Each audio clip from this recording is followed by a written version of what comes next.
Rising day निमित्ताने पंढरपूर शहर पोलिसांनी सोन्याचे व चांदीचे दागिने तसेच मोटारसायकली चोरणाऱ्या आरोपींकडून 13,63,000 रुपये 500 किमतीचा मुद्देमाल जप्त करून फिर्यादींना परत केलाय। पंढरपूर शहर पोलीस ठाण्यात दाखल गुन्ह्यामध्ये चोरीस गेलेले एकूण 8,81,700 रुपये किमतीचे सोन्याचे दागिने, 10 तोळे सोने व चांदीच्या 500 ग्रॅम वस्तू गुन्ह्यातील आरोपीकडून जप्त करण्यात आल्या। तसेच पंढरपूर शहर पोलीस ठाण्यात दुसऱ्या दाखल गुन्ह्यातील चोरीस गेलेले एकूण 82,000 रुपये किमतीचे सोन्याचे दागिने, 2.2 तोळे सोने आरोपींकडून जप्त करण्यात आले। तसेच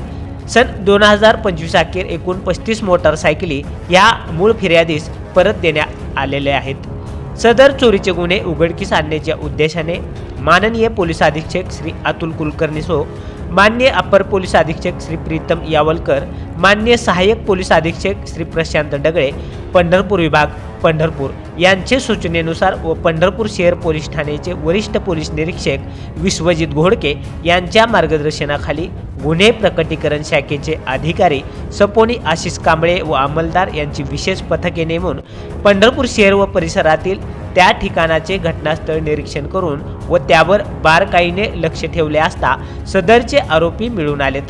दाखल गुन्ह्यातील आरोपींकडून चोरीला गेलेले सोन्याचे दागिने व चांदीच्या वस्तू असा एकूण 8,81,700 रुपयाचा मुद्देमाल तसेच 35 मोटारसायकल असे दोन्ही मिळून एकूण 13,63,500 रुपयांचा मुद्देमाल पंढरपूर शहर पोलीस ठाण्यास दाखल असलेल्या गुन्ह्यातील फिर्यादींना परत देण्यात आलाय। सदरची कामगिरी ही पंढरपूर शहर गुन्हे प्रकटीकरण शाखेचे सहाय्यक पोलीस निरीक्षक आशिष कांबळे, पोसई राजेश गोसावी, पोलीस हवालदार शिरमा गोडसे, विठ्ठल विभूते, प्रसाद आवटी, सचिन हेंबाडे, कपिल माने, शहाजी मंडले, बजरंग बिचुकले, दीपक नवले बडे तसेच सायबर पोलीस ठाणे सोलापूर ग्रामीणचे पोलीस कॉन्स्टेबल रतन जाधव यांनी केले।